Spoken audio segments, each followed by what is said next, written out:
Hello, and welcome to another episode of the Project Purple podcast. I'm Dino Varelli, founder and CEO of Project Purple, and today we are back in the podcast studio, and I've got a special guest for our audience, as is kind of, I think, the way we do things now because of the pandemic and technology, coming to us all the way from Texas via Zoom into the Project Purple podcast studio that I'm sitting in, as you can see, that you will be able hopefully to see this in video.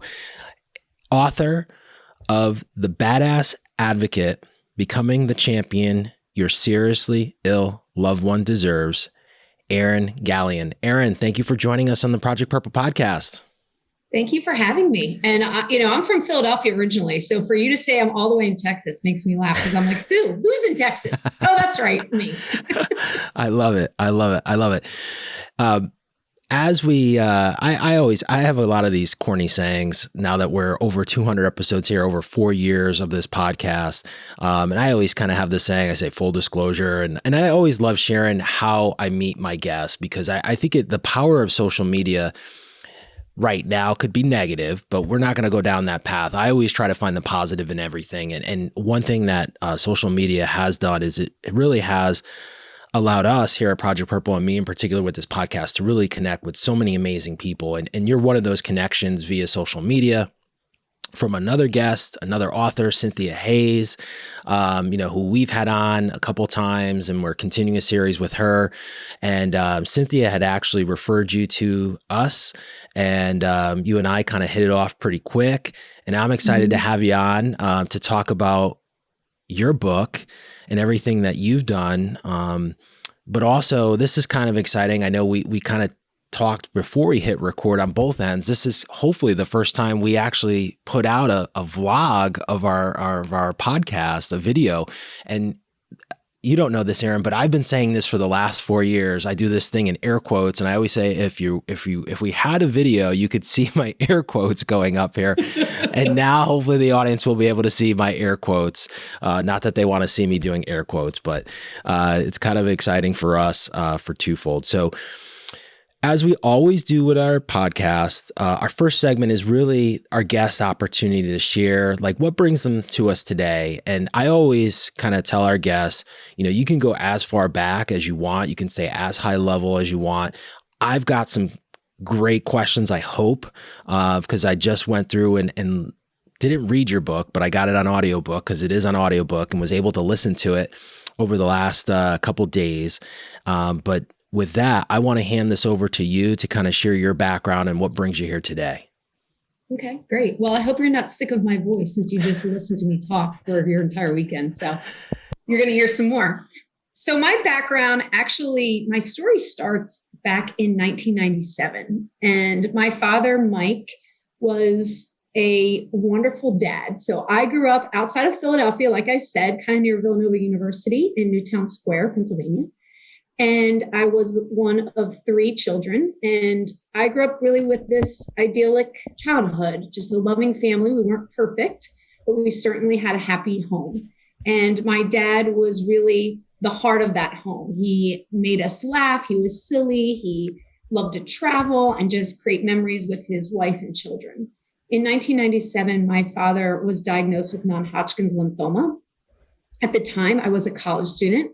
And I wasn't around. And over a 10-month period, my father's health quickly declined. And in June of 1997, he ended up passing away at the age of 53. So, I was 20 at the time. 53 seemed old, but not that old. I knew he was young, but now that I'm 45, I'm like, wow, that's really young. And, obviously that left a big hole in my family because we just loved him and he was a great dad. Fast forward 20 years and my sister, Megan, this was in 2017, she started to get mouth sores. It was really odd. She had always been healthy. As an adult, she never took a sick day. I take probably 1 or 2 a year, right? Because of colds. She was just a former collegiate athlete. She was always active and stayed healthy. And so for her to get these mouth sores and she started to lose weight was really kind of odd, but she was okay. She was feeling, besides the mouth sores and the loss of weight, which at that time she was like, hey, I lost a couple extra pounds, this is actually not so bad. But over time, she kept losing weight. And one night she woke up and was having a hard time breathing. She took herself to the hospital because she has 2 young girls, didn't want to wake them up in the middle of the night. And they found out that she had non-Hodgkin's lymphoma as well. Really ironic. Supposedly not connected to my father as far as we know, but to be determined, right? And that explained some of her issues, but not the breathing issue. And a day or 2 later, after many tests, they found out that she also had a lung disease called bronchiolitis obliterans. It's very rare. It's very aggressive. So what happened was she had the cancer probably for a year, but didn't know it. And then that caused an autoimmune disease, which caused those mouth sores. And the autoimmune disease, of course, attacked her body and caused a lung disease. So over that time, my sister had to go through chemo treatments, and she lost weight even more. She lost her hair, and they couldn't address the lung disease because the medications and how they would treat that would contradict with the chemotherapy treatments. So we had to skip that. And that's unfortunate because that just meant that this aggressive lung disease had about 5 or 6 more months to continue to attack her body. And over time, she just really started to get weak and weaker. So she went from this very active mom who loved to work out and worked full time to someone who was a very frail patient who couldn't even walk to the bathroom without an oxygen machine. During this time, I lived still in Texas and she lived in South Carolina. And so I would go back and forth. I had a 2-year-old. So when I could, I have a family of my own. I would travel and go see my sister. We were always best friends. And so this was heartbreaking. Thankfully, my mom and my brother live around the corner, so they were able to help her and her husband and her girls. Well, as background, I have been in the pharmaceutical industry for my entire career. So now over 20 years. And I used that knowledge, that experience to help advocate for my sister. I couldn't be her full-time caregiver because I live so far away. My mom did a lot of the caregiving because she's retired. And then, of course, her husband and my brother would also help out. So what I figured out was that all these things that I had learned over the years of being in pharmaceutical sales, and now I train pharmaceutical reps how to speak to physicians, this knowledge, this experience really came in handy. Because I was comfortable being in that setting. I was comfortable asking questions. I knew maybe not anything about her disease. It was new to me, but I knew how to form questions so I could ask better questions and get better information. So we figured out these things along the way as a family. Some I figured out from my career, but other things we figured out on the fly and also learned from my father's illness, right? So we learned how to even be better advocates for my sister, Megan. And that's really what led me to write the book. My sister, unfortunately, did pass away in October of 2018. She was only 47 years old. And this was obviously heartbreaking because her girls are really young. And obviously she was young and had a lot of life that she wanted to live. In honor of her and just her memory and just wanting to honor who she was and my love for her, I wrote the book, Badass Advocate, so I could help other families. I'm still even grieving even now, and I will probably never stop grieving my sister because she's my favorite person in the world. Sorry to anyone else who I also love, but Megan tops the cake there. And so I just want to kind of get through life by helping others. And that's the only way I know how, honestly. Well, I've listened to the book, and when I heard the acknowledgments, I got teary-eyed. And I appreciate you sharing your story there because I just know from listening to the acknowledgments how important all the people in your life, in particular your family and your sister and your dad, and going through a very similar experience, not writing a book, but having a loved one that's so important to us in our lives, how that feels, right? But it's pretty special. So thank you for sharing. And I know that your dad and sister are probably cheering from above so loud and seeing all the great work you're doing in their memory. We all go through really crappy things in our life. And that's a given, right? And I have a saying, it's not about being on top, but how you react when you get knocked down. And I'm always pretty amazed by how people rebound. And you know, with the place we are in a world right now with so many things. I mean, there's so many things, right? Like that we can point to as a negative. But if we can find the positives, right? We can find, you know, faith and humanity in so many people doing so many great things. I think if we can find ways to shine and highlight all those great things that are happening in a really dark time, it's pretty amazing. So I commend you for doing all you're doing, and thanks for sharing your story with our audience. Thank you.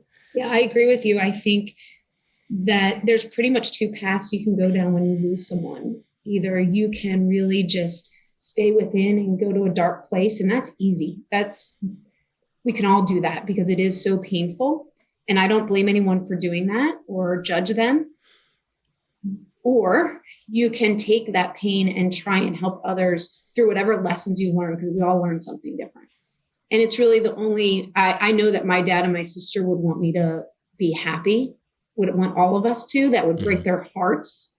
So this is the way I know how. And it's really rewarding to give other families advice who are just thrown into this terrible situation. They have someone that they love. They don't know what to do. No one preps for being a caregiver or a patient advocate. You're just kind of thrown in. And if you've had experience, unfortunately, then you're a little more prepared. But if you're not, if you've never had a sick loved one, you're like, I don't even know what to do. This is overwhelming and it's scary and I'm afraid and I'm sad or I'm angry, all these emotions. So I'm hoping I can help some to kind of bypass all that beginning stuff and jump right ahead to where we were, so you can have the information you need to be a badass advocate. And it's so powerful because I know we've talked about various topics on this, Erin, but and you know, in your experience and what you're doing, I'm sure you've run into this. People don't like talking about this stuff, like getting sick, right? And how to handle, like, how do you manage someone with a terminal cancer diagnosis? Like you don't go to cocktail parties and be like, hey, like this is, you know, you're going to cocktail parties. Most people go there and they brag like, hey, I just ran a marathon. You know, I'm just using that as an example because we do a lot of marathons. Or I just bought a Tesla, right? Or hey, you know, I just got a new job promotion. Or, you know, Jimmy just, you know, hit a home run in his Little League game. It's not like, hey, my mom just got this terminal diagnosis. Like, this is what I'm doing. These are the things that I'm doing to cope with it. Or, you know, we met this, you know, person that shared this great idea on how to deal with this awful thing. But, you know, we could go down this rabbit hole of like, you know, and I think there's a bit of psychological game here, you know, because people don't want to go down that rabbit hole, but there's a reality of that, right? And sometimes it's better to face the reality up front, or to be, I wouldn't say face reality, but be prepared, right? Like have these things, just like, you know, I think if we can shift the mindset, because a lot of this is mental, right? If we can shift that mindset, and we're not saying that everyone's going to go down this path. That's not what we're saying, but it's just like, if you carry like jumper cables in your car, right? Like you don't wish that you can't start your car every day, but you're prepared, right? Like you have jumper cables. My son just got his driver's license about 6-7 months ago. We were able to find a used car for him. So we put like the pack in there for, God forbid, if you lose it, if you get a flat, you got, you know, fix a flat, you got your jack. If battery goes out, you got jumper cables. Now they sell these really cool, you know, battery boosters. You don't even need a jumper. You know, you can just hook the little battery up and it'll pop it'll, you know, give enough juice for the battery to get home, right? And then you've got a first aid kit, right? So if we think about this from that standpoint, like just from a preparedness standpoint, to have these resources in your bookshelf, so that if that does happen to you, if you unfortunately have to go down this road that we don't wish anyone, but at least you have these resources, right? And I think maybe if we change that mindset a bit, you know, with the general public, that, you know, it's better to be prepared than to not be prepared. I love that analogy. I've never heard anyone give the analogy to the car. And I think that's very clear because everyone can relate to that, at least if you're over the age of 16, yeah. Right? And it reminded me of a quote that's actually in my book by Rosalind Carter. the former first lady. And she says there are only 4 kinds of people in the world: those who have been caregivers, those who are currently caregivers, those who will be caregivers, and those who will need a caregiver. So you're right. We won't all be a caregiver or a patient advocate. And sometimes I use those interchangeably. Sometimes they're different. And I can explain that. But we all need to be prepared for this, because most likely it's going to touch us in some way. Mm-hmm. And sometimes you can also be a badass advocate for yourself, even if you're not seriously ill. It has changed my mindset with just going to the doctor and not getting an answer about something that's more simple. Standing up for yourself, asking the hard questions. It doesn't even mean that you're rude or you're aggressive. That's not what this is about. This is about having a voice for yourself or someone else, and figuring out strategies that you can use to make their health journey the best that it can be. Sometimes it is terminal and it's awful. Like my sister's journey was terrible. My goal wasn't to cure her, because I don't have that ability. Nobody had that ability. What I could do is make it, or at least try to make it, the best journey for her that it could be. It's powerful. Something that you just said, and now I want to go into one of the questions that I had from listening to the book. And so staying on that car analogy, this is the other, so, and to your point, we can't force people to do this, right? Like this is something that you can't force. And it is a little bit of a mind shift, mental mind shift change that we have to have.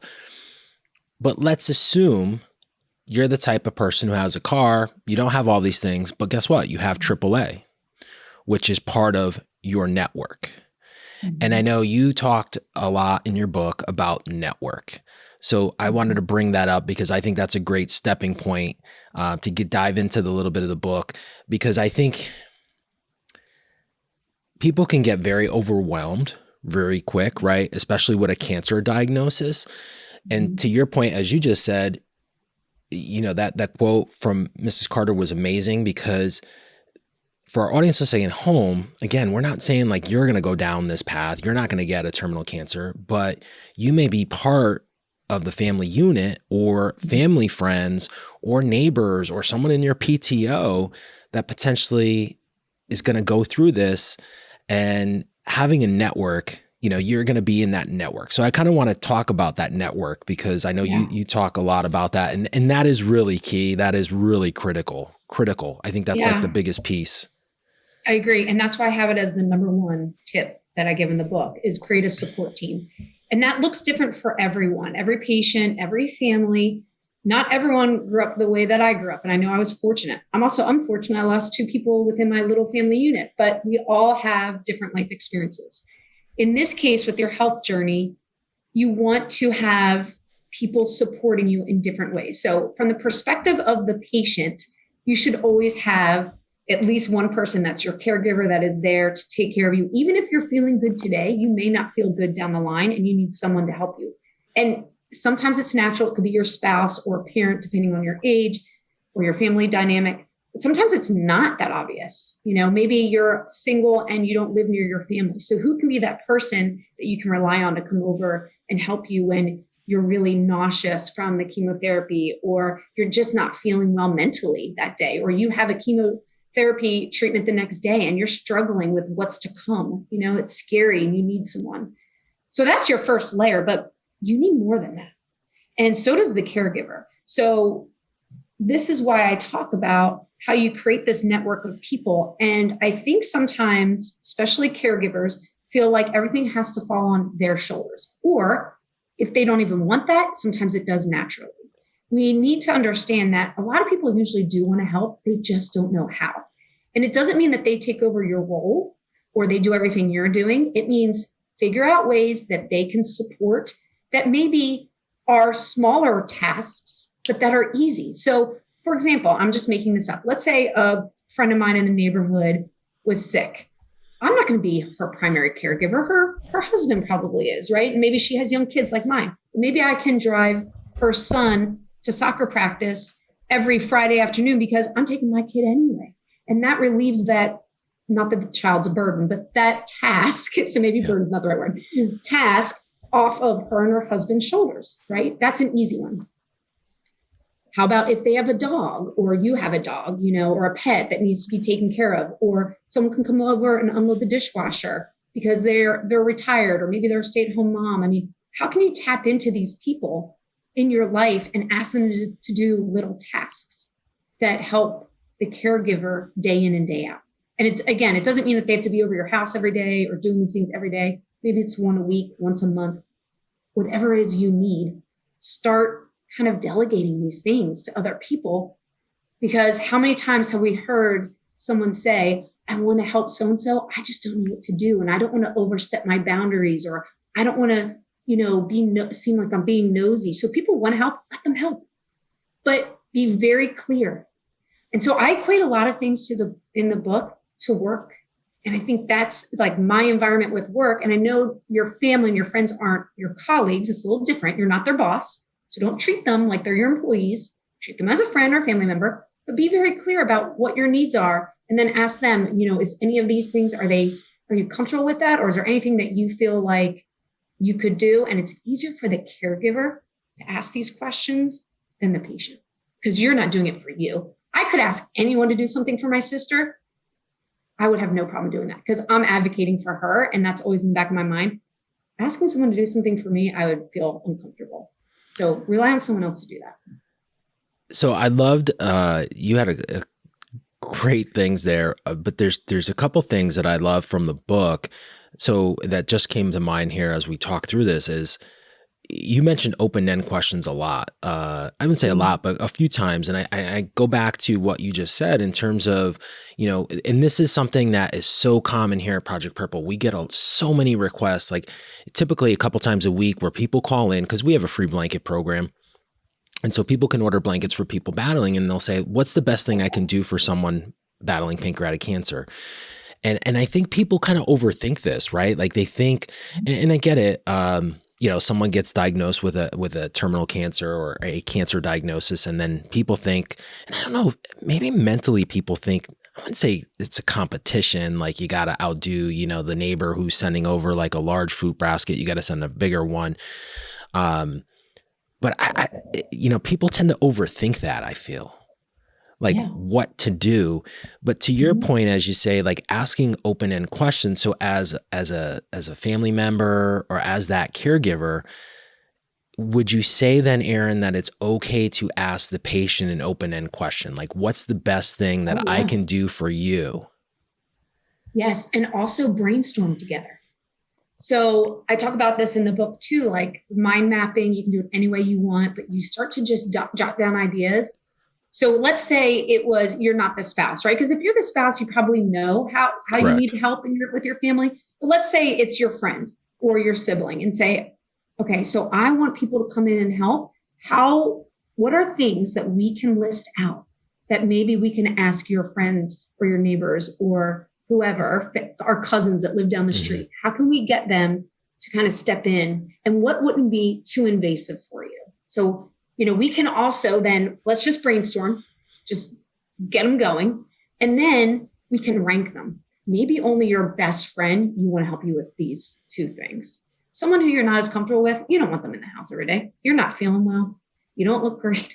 Women especially are probably more vain about that. Yeah. So you don't want your neighbor who you're not that close with coming in every day. I get that. But maybe he or she can help out another way. Just picking up the mail and bringing it in. Again, walking the dog, something simple, helping with the lawn, something where they don't have to come into the house. So start listing out things and then seeing who is willing to help out. And it doesn't have to be everything. It can just be a few things that kind of relieves that stress, that responsibility. And the other thing is that what I hear a lot from cancer survivors and fighters is that they want things to be as normal as possible. Mm-hmm. So if we talk through this for a second, if an advocate is asking them to be part of the conversation, that's pretty normal, right? So by saying, hey, we're going to do this, and not having that person, like, you don't know what's, like, if you're dictating, that's not normal. But having a conversation saying, hey, Erin, like, I know you're not feeling well. This is, you'll get through it. But like, hey, what do you think we can do to help you? I know the lawn's not always your favorite, and, do you think we could just we'll take care of your lawn for you, or take the garbage out every week, or, just leave the recycling by the door, or whoever's doing that, and we'll make sure it gets delivered to the transfer station or something like that. And no matter what we're talking about, whether it's a support team or questions you're asking the provider or whatever it is, always involve the patient. I know there might be a scenario where the patient is so ill that they are not with it. Still do your best to try and include them. Mm-hmm. We made that mistake as a family. And so I am so passionate about making sure you don't forget that they are an adult that's there and needs your support. And even if they're a kid, I've heard that too, like include them as much as you can. And I know it's not the same as an adult, but it's their body, it's their health. And if you start treating them like they don't exist, that's really hard for the patient. And I haven't been a patient. I just know that's the feedback I've gotten from my sister and my dad. So lesson learned. And I can understand why they would feel that way. I wouldn't want to be excluded either and treated like I was a baby. I'm an adult. So every step of the way, include them. And I love your examples about, just taking out the trash. It can be simple things. It can be more complicated.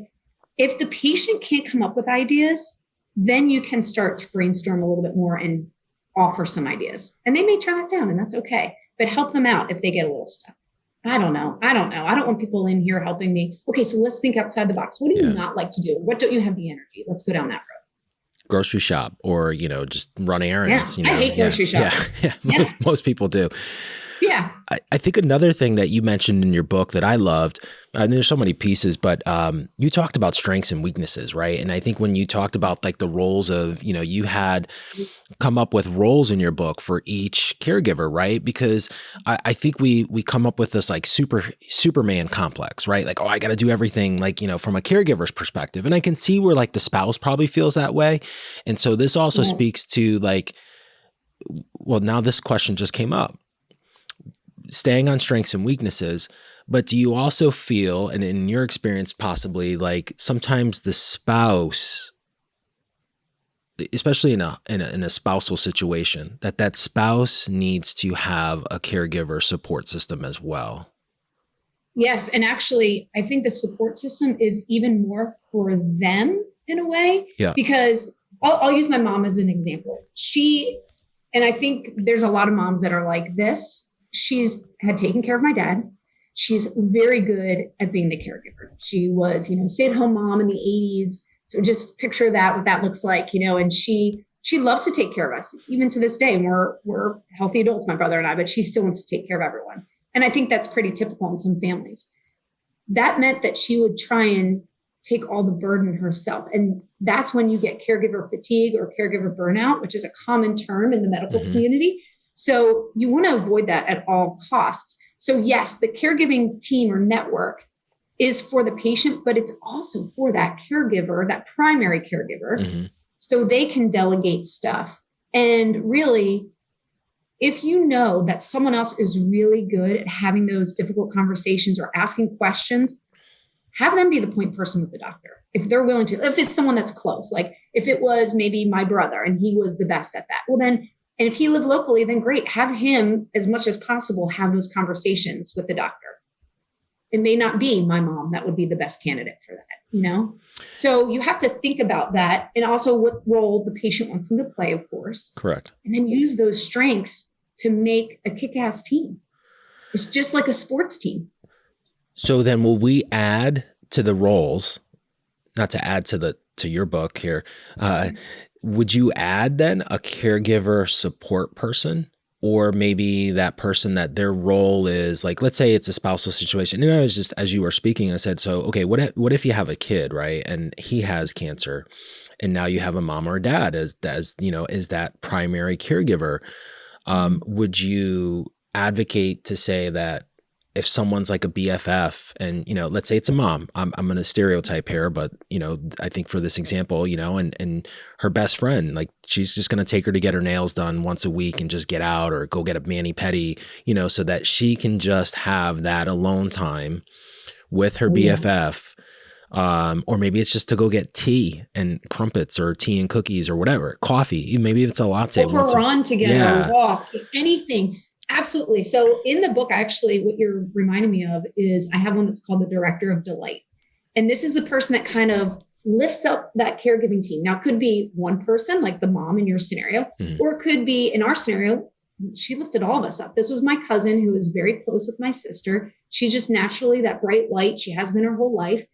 I always ask her, is there anyone in the world that doesn't like you? Because you're so likable. Like you're just a lovable person and you're so sweet and kind. And so she would come and visit my sister. We all looked forward to her visits. She would take my sister's daughters out and take them for ice cream or whatever, take them shopping, doing something fun, which they kind of needed. They didn't have their mom and I wasn't around full time. And then of course, my mom and my sister's husband are focused on my sister because she's so sick, and of course they would take them to activities. Was it always fun stuff that they need to be doing as kids? Probably not. That probably fell off the radar sometimes because that wasn't priority. So it was nice for her to come in. And then with us, she could lift our spirits because she is so sweet. And we could talk about family and fun stuff and fun memories. And then she lifted my sister's spirits up because my sister loved for her to tell her all the things that were going on with the family and all the funny stories when they were kids. So she served that purpose for a lot of us. That may not be the case for everyone. It may be more like yours, and that works too. Everyone needs that person to help lift their spirits because you have dark days, and that's understandable. I love it. All right. So I got two questions that I want to stay on this network but the first one is, so we talked about like team and network, but let's say you have a family.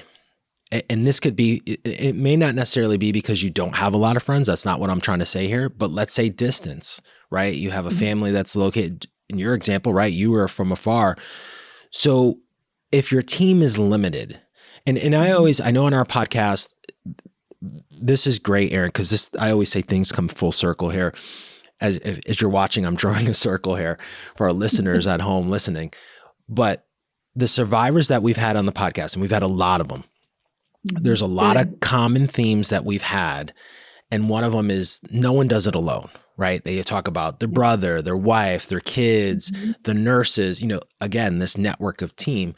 But let's assume here that for whatever reason, it could be distance, it could be new to the area, or maybe people don't have a big family unit and they don't have a lot of friends. Right. If you had to limit the team and let's say instead of going with like a network of 7, you only have a network of 2 or a network of 3. In your book, you mention a lot of roles. We've mentioned a couple here. In your experience, what do you think are maybe the 2 top things that you have to have? If let's say we had a network of 2, what would be the most important? Well, let me say this, that a bunch of the roles that I have, one person can own multiple ones. So I don't think that you just take on one role and you go, that's it. That's my only role. Like, for example, one of them is the master of medication, right? Typically that falls on the main caregiver. And I like to call them that because that's the person that does the day-to-day work. If it's the spouse, the adult child, the parent, whoever it is. So that's the majority of these are going to fall on that person. Let's be honest. So they can handle that master medication. It's just getting organized. There are apps. I think a lot of this actually that needs to be done if there's a limited team is research and organization. So like you need to be prepared and that will help you throughout the day and throughout every day. So if you can use an app to keep track of medication, because that can be overwhelming. You don't need someone else to do it, but you can simplify it for yourself. If they're on a lot of meds, right? If they're taking 1 medication a day, okay, well, then that's not as big of a concern for you. My sister was on, I don't know, probably 10 different medications and they were dosed at different times. That's very confusing. I was confused and I wasn't on the medication. Imagine what she felt like because her brain was a little fuzzy at times, right? Plus she's got stress and anxiety of what she's going through. So that main caregiver can handle a couple of things. I would say you really need to work as a unit, as a team, if it's 2 people. Okay. So one is maybe the main caregiver. Maybe it's going to be different for everyone. Maybe you split responsibilities, right? So you do shifts. That's one way to do it. Or if one person is naturally the main caregiver because it's the spouse, it's the person that lives in the house, use that outside person to come in and support where you feel is needed most? Is it your kids? Is it with meals? Like for example, I don't have family that lives close by. My husband's family lives 45 minutes. So that's close, but it's not super close, not down the street. So, I mean, I would hope that my girlfriends in the neighborhood maybe organize some meals, not every night, but like once a week my family gets a meal. That's something that, yes, you're tapping other people, but it's your one good friend who's organizing it for you. And that's your second person that you named. So just think of how you can support that family in little ways to make every day easier. I was going to say something else that you brought up. What was it? What was the other part of your question? Maybe it was open-ended questions. It was open-end questions. That was early on. Yeah. But, I wanted to tap into that if that's something that you're interested in, because that's an important part. Well, I think the open-end questions to me, like I remember you talking about it, from the doctor perspective, but then as here we talk, I think I think open-end questions are great. I mean, I was raised in a sales environment, in a sales culture, and you ask open-end questions, right? And when you were telling your background, you were saying like how you learned, you were taught how to speak to doctors, right? And I think, and it's not like, now I'm trying to take my sales hat off. It's not like this persuasion process of persuading people, but if you really think about it, and this is kind of bigger picture, and we could go down this rabbit hole really quick, is like, with doctors, I think they are trained. There's very little emotion. They're trained that way. They're very, it's very black and white, right? They're in and out. They're trained to see X amount of people, be very like almost not, I would say robotic, but somewhat robotic, right? But then when you ask those open-end questions, it's wild to see how they think, right? But those open-end questions, and this is where I guess in my experience, my personal experience, and then also, doing this podcast and talking to so many people, and then, 12 years of being in this space and hearing families' horror stories and also their wins. They're not all horror stories, but it always comes down to communication, a big piece of it, in terms of how they communicate with doctors and how doctors communicate with them. And I'm not trying to throw doctors under the bus here. I mean, the system is broken, clearly. But I think for us, Erin, here, because we've gone through this and our experiences and our backgrounds, for the audience listening at home, if you're going through this, ask open-end questions, because it'll be amazing how those doors will open, and also how comfortable you will feel from asking those questions, because I think you're going to get some answers. And if you don't get the answers from asking an open-end question, ask another one. Don't give up. Yeah, don't give up. Okay, right? And I just remembered what I wanted to say, and it's related to open-ended questions, and also the question you asked me about if you only have two people. Don't forget to tap into if the patient has insurance. It doesn't always have to be free. I mean, I know free is great, right? Yep. So your friends and family, but you sometimes don't. That's a limited resource sometimes. You can also look at if you belong to a local church or any community you belong to. Sometimes they have free services that they will come in and they'll support you. Or depending on your cancer, they may have a local charity that will come in and they will help you, right? So that's one thing.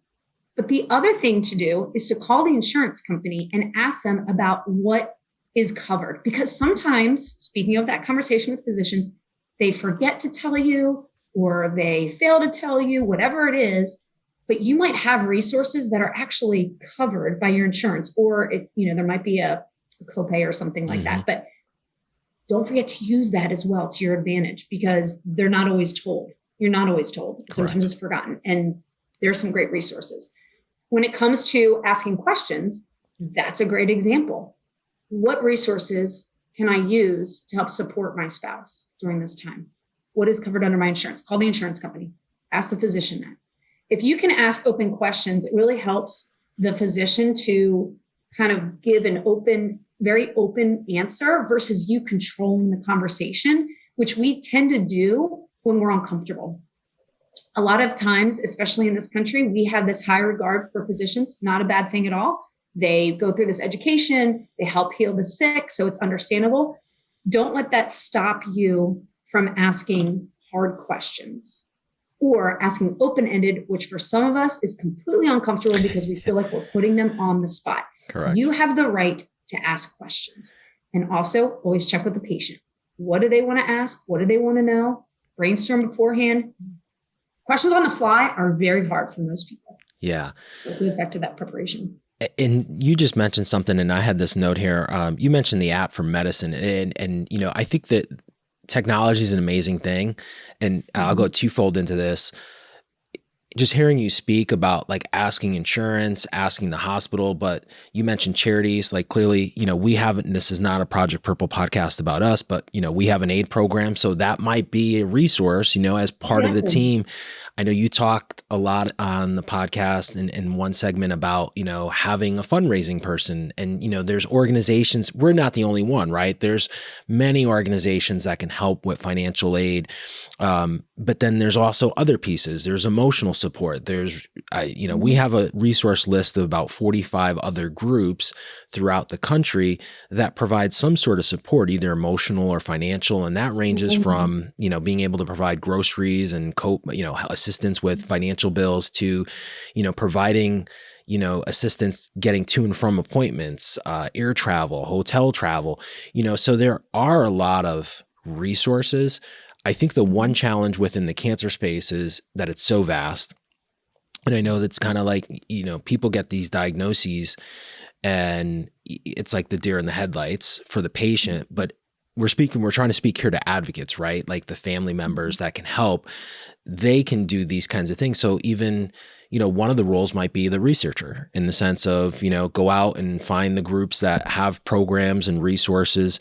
And I know as technology advances, there potentially will become, and I know we've talked to a couple groups that are in development of apps that would potentially provide a one-stop shop for a patient for meal assistance, financial assistance, second opinions, access to other doctors, clinical, because that, you know, that's another piece, right? And I know you talk about in the book of having someone be that designated person that's actually listening to what the doctor's saying, and then can digest that back to the patient and the caregiver and the you know, primary caregiver, and a slew of other things. So I think technology is great when we use it for the good.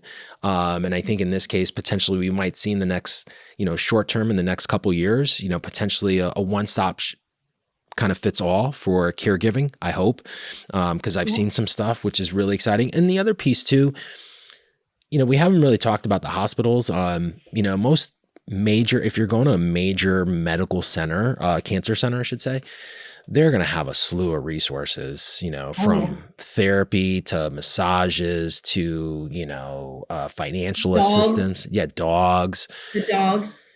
So ask for, if you're in the hospital or when you're in the hospital, if you're a patient, and ask for palliative care. So if you have pancreatic cancer, you qualify for that. And they have unlimited resources. They are fantastic. You also don't have to be hospitalized to take advantage of palliative care.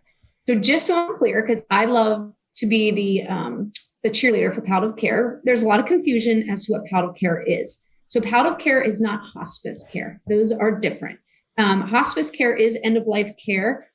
Palliative care is more like taking care of the person as a whole. So not the disease necessarily, but the mental health, the physical health, spiritual health. So they can talk through anything that has, there, a lot of times there's social workers, but there's also doctors and nurses. And my sister's palliative care doctor actually wrote the foreword. We just loved her. And she helps, as an example, she helped my sister talk through what was happening. And we would all leave the room and give my sister that privacy with her. And if my sister had pain, which she did, she could give her some morphine or some medications to help address that. So it's the mental anguish, physical pain, the spiritual pain, if you're spiritual, all of that they can address. So tap into them for sure. And then the other thing that you mentioned was the research. And I just want to go back to that for a second. We did talk about if you only have a team of 2. But if you only have a team of 2 because your family and friends don't live close by, those people are not worthless. I just keep in mind, I advocated for my sister and I lived halfway across the country. Research is a great job to give someone who doesn't live close by. The internet's all the same. So you can go at home, you know, you can be in Maine and I can be in Dallas and you can be doing research for me and we don't have to be anywhere close and you can still be a huge asset to the patient and the caregiver. So don't forget to tap into those people that don't live close by. They can definitely play a big role. So powerful.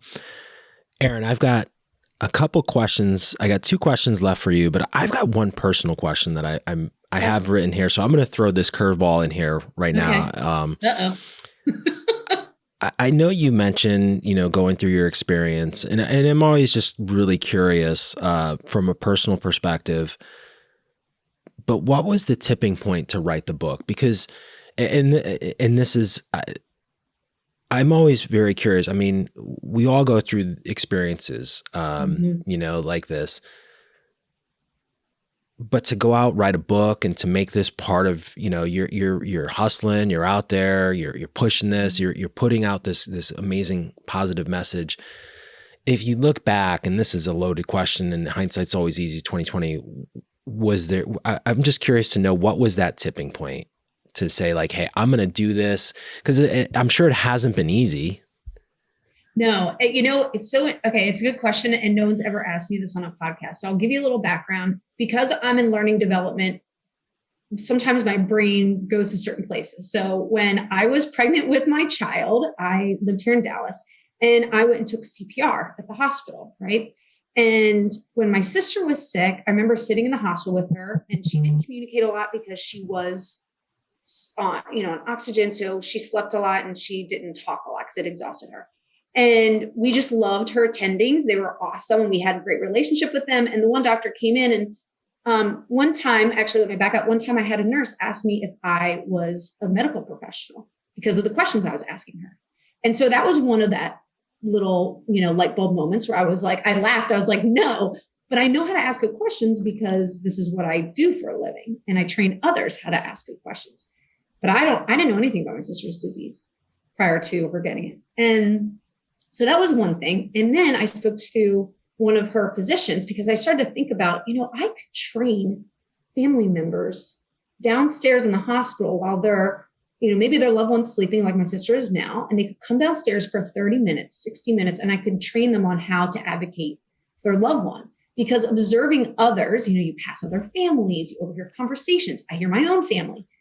Sometimes the questions weren't great questions, or maybe they didn't know what to do. I could help others with that because it's something that took me 20 years of being in the pharmaceutical industry, but I could teach them that in 30 minutes, right? It's not that I'm a genius. I just have experience. That's all. That's the only difference between us. And so that started that. And then as a learning and development professional, I go and I get accredited in different workshops. And one of them talked about creating your own life vision. And I love this program and I teach it to other professionals.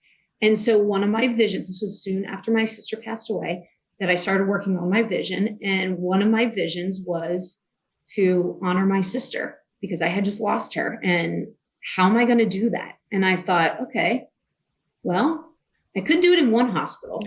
Or if I write a book, I could touch way more families versus like 10, right? Or even 50 if that many would have show up. I don't know if they would.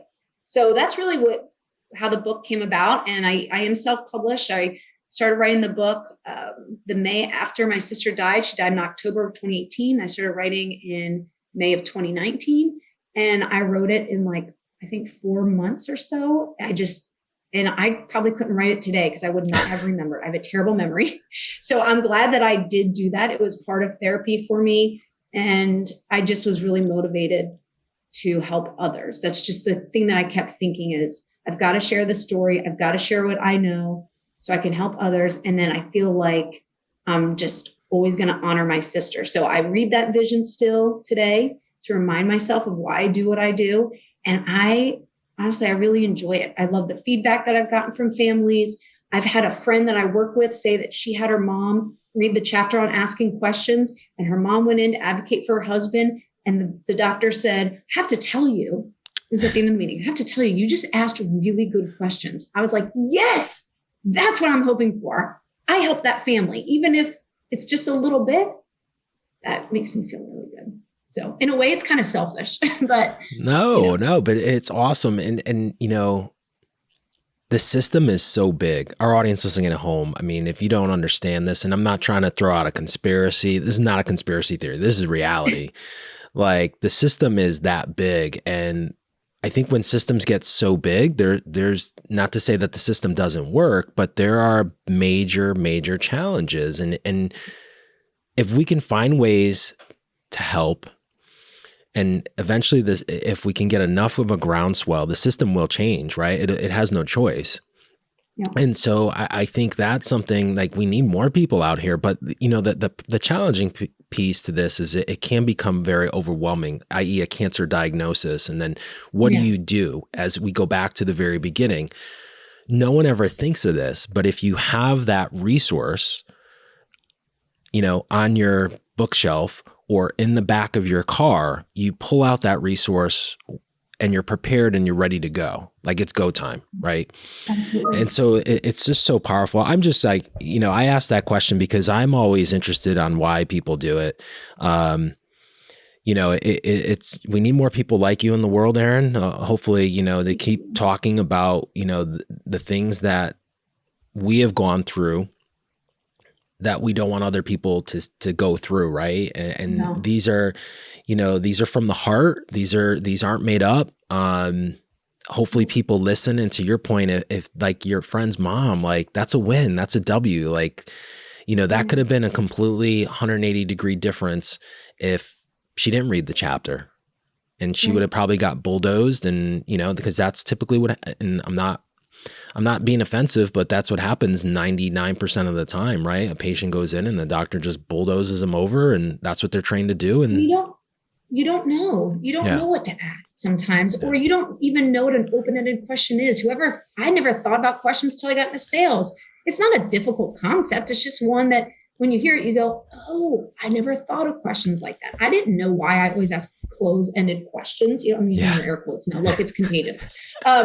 So, you know, the other thing that you just reminded me of is the whole thing with the vision is that when I was at my sister's funeral, so my sister, I didn't talk about this, but she was really involved in the community. She had been involved in lacrosse. She got a scholarship to the University of Delaware. And so she was very passionate about lacrosse. And she brought it to different communities in the South, which is pretty cool. And actually around the world. She coached in London and Santa Barbara. And so she was such a calm, cool presence that her players she was beloved. They loved her. And so when we went to her funeral, there was lots of young women who showed up of different ages to honor Coach Megan. And there were things that I found out about my sister after she died that I never knew.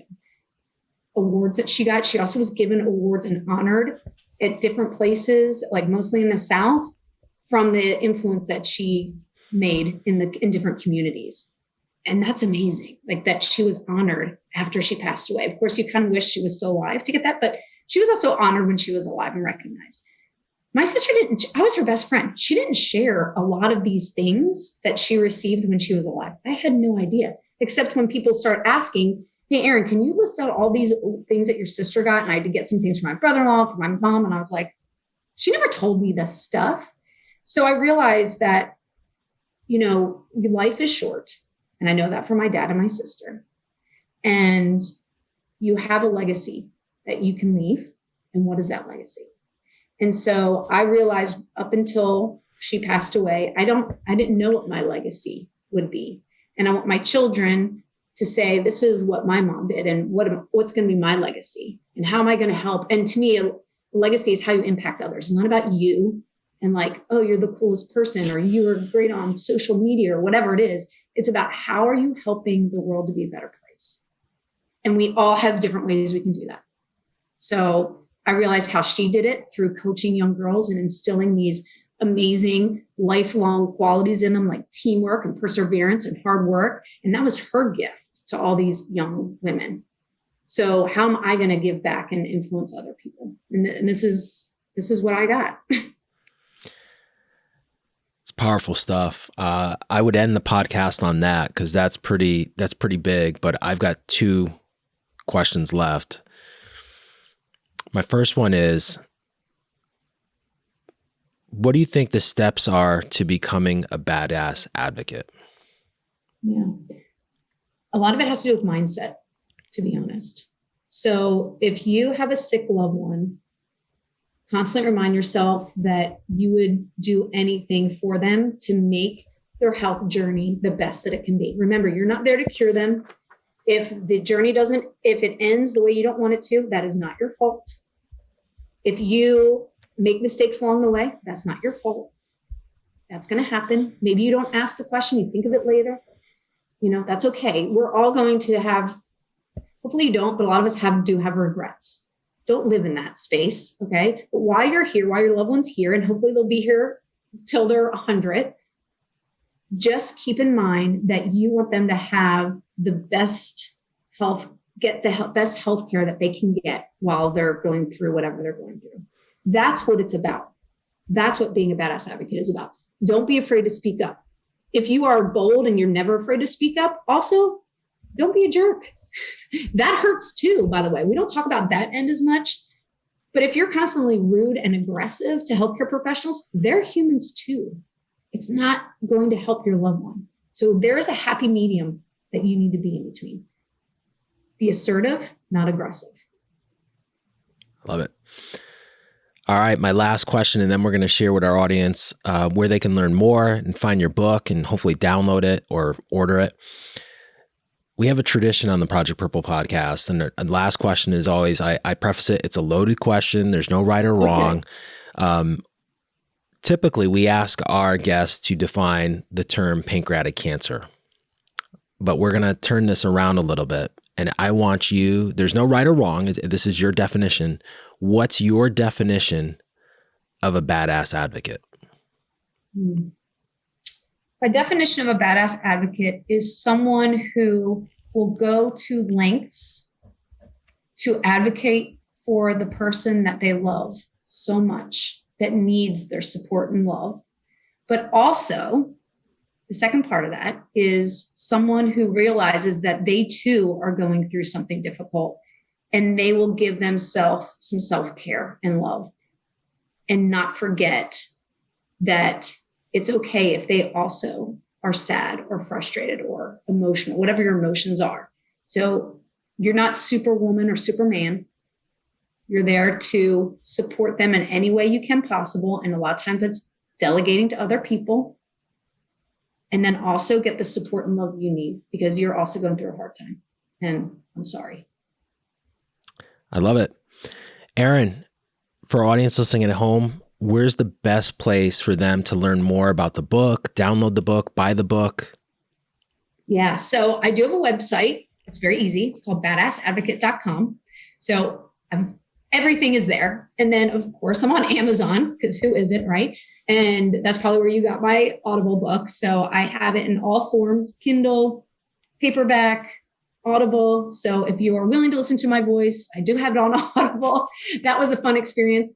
And and I'm on all social media platforms, and including TikTok, because I was told I need to be on TikTok. So I have little videos on there, little clips, and I share some badass advocate tips. So if that's kind of your style and you like little videos, you can follow me there. Otherwise, I'm on LinkedIn and Facebook and Instagram and wherever else. And on all social, it's all the badass advocate, or is it? It's all badass advocate. Yes. Except for TikTok. Good question. TikTok, it is my name, Erin Galyean.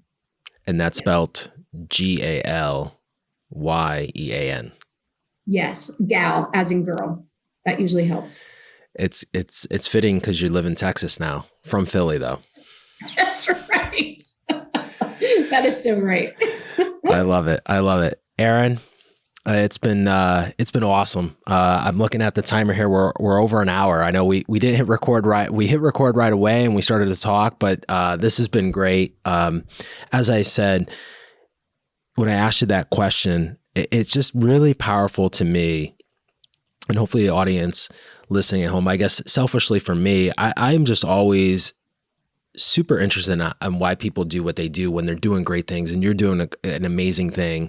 As I've said, this system is so large, and and there are cracks in the system, and I'll preface it that way, that not every doctor is bad, right? But the more that we can share groups, individuals through their experiences with cancer, regardless, this isn't, and we never mentioned pancreatic cancer, but this is so relevant to the people in our space, but it's relevant to everyone who's going through a cancer diagnosis. And the more that we can amplify, we can turn up the volume to like 12 on a 10 scale, that people are aware of these things. And I go back to, preparedness. I mean, life is about being prepared for what gets thrown at you, because you're never going to be on top. But if you have this book on your bookshelf or you read it, the next time, hopefully you don't go through it, but maybe your neighbor or a distant family member, or let's say it is a close family member, you're prepared. You know what to do. Yeah, it's absolutely. I so and powerful. I've had people say that have read my book, just family friends, and then their mom got sick. And they said, I'm so glad I am actually prepared. And that wasn't the goal. They were just being kind to Correct. me, and saying, oh, I want to read your book. So I agree with you. Preparation is a big part of it. Preparation and mindset is what it comes down to. And also know that you're not alone. There are people like you and me. We're not the only ones. There are tons of kind people that are out there. I know it's hard to believe that with the news, but there are, and they're willing to help you and give you advice or share, kind of lead the path, lead the way, or just listen. Just finding them. We need more of you, Erin. Thank you for being on the Project Purple podcast. Thank you so much for having me. That's a wrap of another episode of the Project Purple podcast. If you like what you heard today, please feel free to follow us wherever you listen to podcasts and share this podcast to anyone who you think might find it of value. Thanks for listening. Until next time, please be safe. That's a wrap of another episode of the Project Purple podcast.